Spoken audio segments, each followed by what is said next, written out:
Hi guys, Nicolette's here, and today Brian and I are going to talk a little bit about collaborating with your team virtually.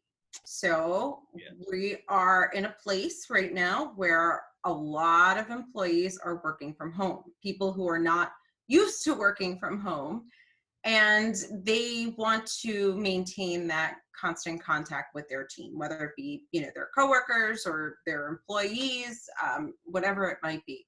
So since, Brian, we've been doing this for years, we figured we would share some of what works for us. Yeah. And I think the first thing people have to remember is like when you're working from home, you're actually working from home, and make sure you designate like a spot to work from, right? And sometimes I got it. You may have to work sometimes in your dining room or your living room and then sometimes in your bedroom, but make sure you designate while you're working during those work hours a place to work from. I think that's always number one to me, so you sort of feel like you're in that spot and you're working. Yeah, so pick a place that you're going to work from, and I do that too. Even when I was in a smaller, more confined living space, there was a dedicated area that was working. So don't feel constrained, like if you don't have the space, just pick a small spot that you're going to call your work area. That way, when you enter it, you're in it. You're in the zone. Exactly. And I think too, I mean, another thing, and I know we've talked about this on other videos, but just real quick, I think the other thing is work hours. Be flexible with your work hours. A lot of people have a lot of things going on. Like I know, so you have to take care of kids at the same time you're trying to work. So be flexible in when you work, maybe work before, early in the morning and then, stop in the middle of the day and then continue working, but always make sure you're working the hours you need to work. This is not some weird, vacation that's going on here. If you're working, you're driving your company forward, right? And so when we get out of all this craziness, your company is going to be in a better place, especially with so many people worried about being unemployed and so many people being let go. You want to make sure your company is where it needs to be when this all goes away and your company is moving forward. So I think that's the other big thing to keep in mind before we even get into the tools of how to communicate with each other.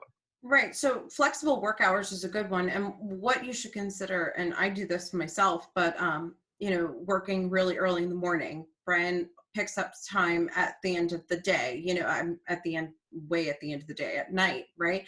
But And here's the thing. If you're going to focus, if you want to make sure you're still connected to your team, make yourself available for a certain period of time during traditional work hours so that you can have those conversations. You can pick up the phone and you're still available. It doesn't have to be all day in the traditional sense anymore because, things are happening, but just make sure you're available during traditional work hours as well. yeah, so let's talk about some of the tools. What are some of your favorites, Nicolette? What do you think are the most helpful? Well, I'd say if you're going to focus on collaborating with your team, one of the most important things is to continue to see them. And I think that's where these video conferencing tools, I don't know if you've seen Zoom stock anytime recently, but it's just went up like 30 points. So Yeah, I'm sure it has because it was really smart. They said, "Hey, schools use this," and so many people we're actually using it. My Jiu-Jitsu Academy is actually using Zoom to conduct Jiu-Jitsu classes during this time. So it's great to see people using tools like that to stay in front of other people and feel like they're connected. So if you're going to have video conferencing meetings, and Zoom is just the one that we like, but there are plenty of tools out there. I don't know if you're, required to use, Brian, you mentioned Google Hangouts earlier. Yeah, It some people. doesn't matter. Yeah. Just keep a consistent, we're talking about collaborating with your team, right? Staying in contact with them. So have a weekly meeting with your team where you can all see each other, and then even have individual meetings where you can talk to your team individually. Or even if you're going to have a phone call with someone, you know what? Why not do it in as a video? Mhm. Why not do it as a video? And also, too, I think the other thing with tools like this is it gives you the ability to record your messages, not just to have the FaceTime with one-on-one and have them ask direct questions. But if you have a message to say distribute out to multiple, employees, you could actually record it ahead of time, through Zoom and things like that. You could record it or while you're having it with say a smaller group for other people that may not be able to make it, and then give it to have it accessible for them, or send them a link to it so Right. they can watch it in the future. Mhm. So another thing to consider when collaborating is project management. So there are some tools out there. It's no secret that we're a big fan of Trello.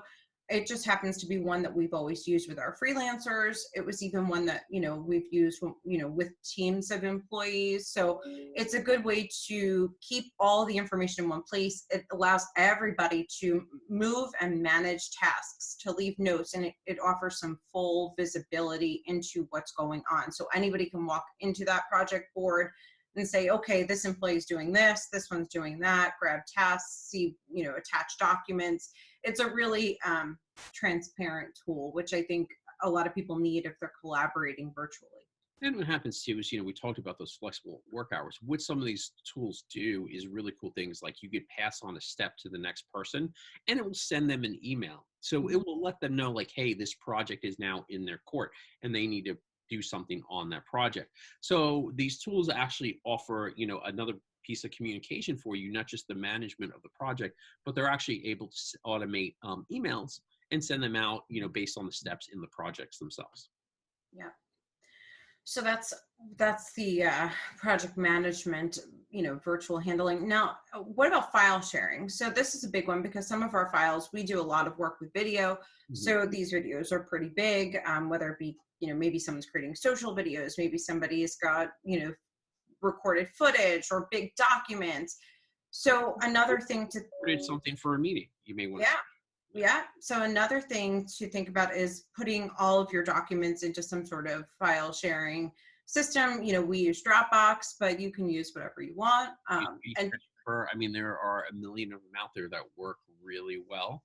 And right. I think though Dropbox is probably one of the better ones if you have a team, because then you can always go in and grab those documents. So maybe you've created some standard documents now that you're working like this, and processes and things like that.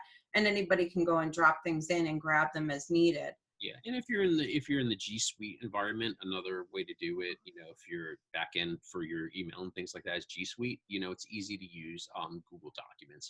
Just really preference, but it's always good to set that up and be able to invite your team to it.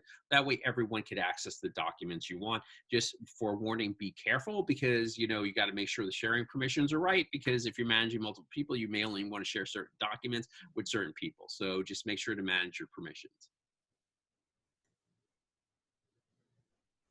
Okay.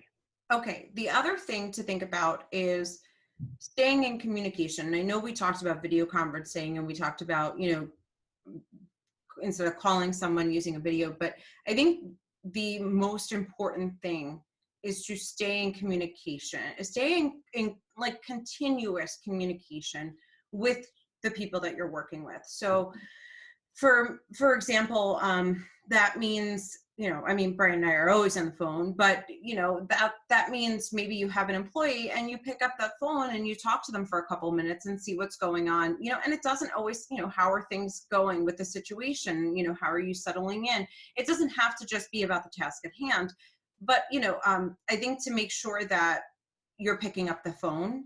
And what we do, and it's crazy. I was just thinking about this the other day, even with clients, we're in a world where it's pretty cool that a client will send me a text and say, hey, the documents are there if you want to grab them from the box.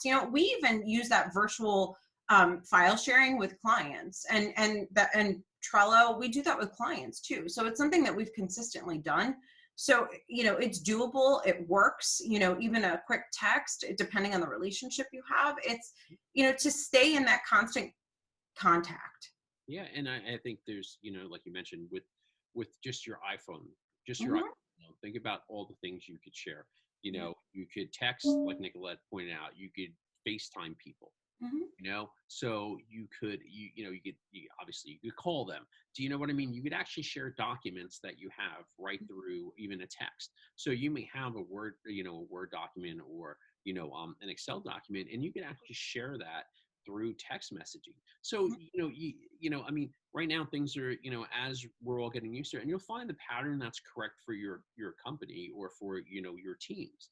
Because what's going to happen is, if teams are really savvy, they'll you'll be able to text everyone, files and things like that. I have one more real quick. If you're training people and you think that there's, a gap now that you're not with them and you need to teach them a process or something, we've been doing this with our freelancers. We actually use video record, computer screen recording tools where we do something. So for example, we're putting together newsletters, so we can record that process. I use a tool called Loom. And then it generates a link, and I could just send that link to someone and they can watch the whole video and they have that with them the whole time. Yeah, and I mean, there's also even probably on your machine, QuickTime actually offers the availability to record your screen, I and think show that's the. a Mac thing because I don't have that. Yeah, well, I think there's QuickTime for PCs, but yeah, but it's But, okay. oh, PowerPoint. You can do it in You do PowerPoint. it in PowerPoint, but I guess our point is there's a ton of tools out there that let you record training that you could then pass on, and then you could share that, like, what Nicolette said, like via a link, or even via things like Dropbox if that video is too long to, email someone, let's say.